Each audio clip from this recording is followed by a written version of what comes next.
Hey, what's up? What's up? Joe in Vegas back with another review, night 2 of Pearl Jam. So this is new for me. I don't think I've ever gone to the same band 2 nights in a row. At least didn't have to leave a review for it. I'm sure I've done it in my life, but not since I started this channel. So, first night, for night number 1, I purposely didn't talk about tickets because the tickets on how Pearl Jam sells their tickets and does their tickets and no transferring and all that stuff is a really big discussion. I'm going to do it at the end of this, the second half of this review, because I want to review the show first, because that's the most important.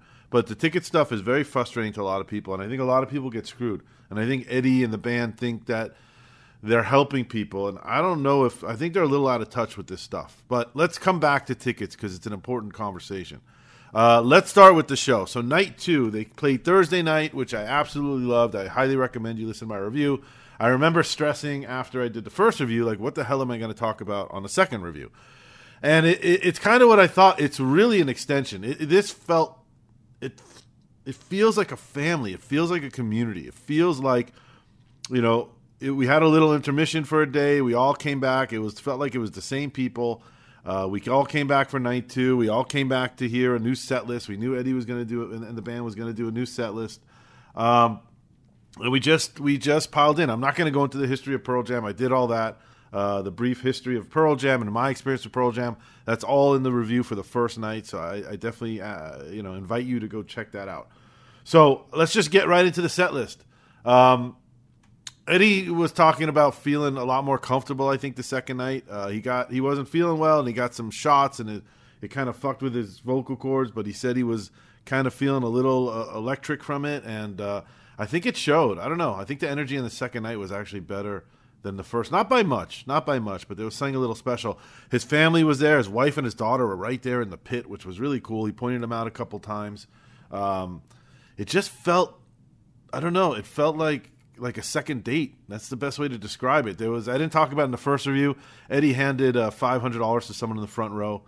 Told them to go gamble with it, and we'll reconvene on Saturday night and tell me what happened. They ended up losing it, but they did a whole little thing where they gave him his money back and put it in an envelope and wrote a nice thing. There were these nice touching moments in the second show. He was wishing happy birthday to people. He spoke up of a teacher that was there, and he moved them seats from the back all the way to the front. It just felt more like a family, like a second date. You go on a first date, you have a little nervous and anxiety, and by the second date with someone, you're starting to already gel into it and feel comfortable. That's what it felt like. Which is awesome. That's what you want with a band like this. Let's get into the set list. Of the Girl, Low Light, and then the third song seems to be the song where he starts punching you with the big hits. He did Garden, which is, Garden's such a great song. Mind Your Manners, Given to Fly, React, Respond, Running, Dark Matter, then Elderly Woman Behind the Counter in a Small Town, which I love that song. I know anybody listening to this is picking up on the trends. I love Pearl Jam. I'm not a deep cut Pearl Jam guy because there's just so many hits, and I feel like there's so many deep cuts within hits. Songs that weren't, I guess those first couple albums were so big, every song was a hit on those albums. Maybe I don't know. But in my head, the songs I gravitate to in my head feel like hits, but I don't know if they were hits or they were just, really good songs in this collection of bigger hits. Like I know the hits were Jeremy and Alive and Even Flow and stuff like that, but these Elderly Women Behind the Counter in a Small Town, those kind of like smaller hits were just so fucking good. And they're so good live. You hear them and it just transports you to the 90s. And it's like a time machine. It takes you back to a certain point in your life, and it's awesome. Wreckage, Severed Hand, Won't Tell, Even Flow, and then number 14 is the song I was waiting for. I said it in my first review. Eddie changes the set list. You really don't know what you're going to get. He does a very, very good job of spreading out deep cuts, new stuff, big hits, fan favorites, sing-alongs, ballads. It's a really tough job that he has. They have such a big, beloved catalog. He has to mix it up, and you don't know what you're going to get. And I'm going to say I didn't like it. I like going to set lists and know what's coming and walking into the show and having an idea of, okay, I'm definitely going to hear this song. I'm probably going to hear a song. So it was a weird experience for me to do it for 2 nights where I didn't know what song was coming next. fun. There's an element of surprise and fun, but there's also it comes with an element of disappointment as the show keeps going, and you realize, shit, I'm not going to hear this song. I'm probably not going to hear this song. So I mentioned in my first review, there's so much. You're not going to hear everything you want with him, but you can get some in. And Better Man is the one for sure I wanted to hear, and it did not disappoint. There's something magic about his voice. There's something magic about the crowd singing along. The heartfelt that he put in. You know, all these years later, when you know, I can zoom in with my camera to his face, and you could see it, and you could see it on the screen. He's still singing his fucking balls out, whatever you want to say, all of his songs. But you know, when you get to a Better Man, a song that's got so much depth to it, it was just incredible. Did not disappoint at all. Out of My Mind, Spin the Black Circle, and then Porch, which is awesome. Got into the encore, and then if you listen to my first review, I talked about I always had a mental list of bands that I wanted to see before I die or they die, and for years my list was number 1 Tom Petty and number 2 Pearl Jam. And when Tom died, Pearl Jam became number 1. So to have Eddie come out and the band come out and do I Won't Back Down, which was a really cool version of it too, meant so much to me. It was so good. It was so awesome. It was just great. These are the reasons I go to live music. There's these connections that you have that you can't put them into words. I know people who are listening to this, I not only love Pearl Jam, but love live music, and I think you guys know exactly what I'm talking about. You hit these moments that are just, you cannot put them into words. There's just this connection, and there's nothing in the world, maybe sex, I don't know, that's as good as that connection. You Are, Do the Evolution, Once, Something Special, Alive, Yellow Ledbetter, and closing the same as he did the night before, or the other night, with Setting Sun. So, what a great show. I mean, it's such a great show. I loved both of them. I don't think they should be reviewed independently. I think they're a collection. It's a 2-night event. I'm going to stick with my rating for the first, 9.8. I was left lacking. There were songs I would have loved to hear. Release, Sirens. There's some songs that mean a lot to me. Indifference. I would have loved to hear that. But I get it. And all it does is make me want to see him more. I totally get why fans are holding up signs. This is my 70th show, my 100th show, my 50th show. I will go see Pearl Jam for the rest of my life, any chance I get. And I would maybe even travel a little bit, make a weekend out of it if they're playing in Phoenix and not Vegas or LA or something like that. So that is the show. Those are my two. I'm going to blend it together. 9.8 for both of those shows. It was an unbelievable experience. I've been waiting my whole life, literally 30 years for it. It did not disappoint. Thank you to the band. Thank you to I just hope you come back soon. Don't wait so long to come back to Vegas. Now, tickets.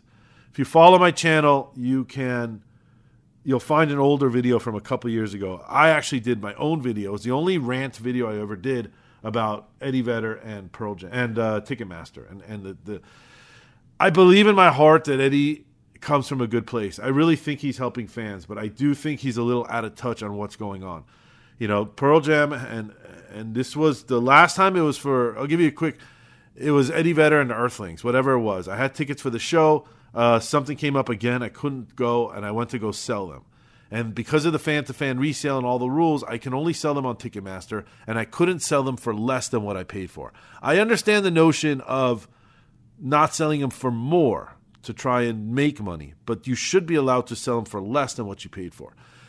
They didn't let that. What really upset me was Ticketmaster weren't selling a lot of tickets, so Ticketmaster started lowering the price.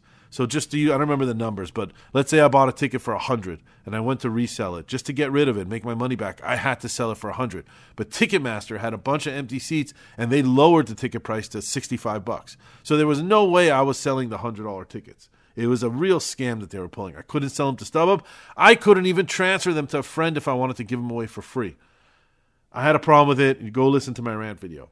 So when Pearl Jam came around, it was very similar. It was the same fan to fan. You can't raise the price. You can't lower the price. And when tickets went on sale in the pre-sale, they have this PJ, I don't remember what it was called, pre-sale, VIP, platinum, whatever the fuck they called it. The tickets on the lower level were going for, with fees, like $900. shitty ones, not even great ones. Ones in the back were going for $800-900, and I couldn't believe it. I decided to wait it out, and a few months later, I logged into Ticketmaster, and there were excellent seats in Section 8 for both nights. They opened up rows and rows of seats for sale, and they were $350. And I grabbed them. I grabbed them for both nights because I was super happy with that. And I couldn't believe that people paid $900 for much, much farther than I did. And I realized they're ripping off their fans. They're taking advantage of their diehard fans and people who have this fear of missing out that they got to get tickets. What upsets me even more is, they try to have this fan-to-fan thing, and it really screws people over. Like I said, you can't even transfer them. If I can't go and I want to transfer them to my brother and let him go to the show, I can't do that. I have to give him my Ticketmaster login, which is bullshit.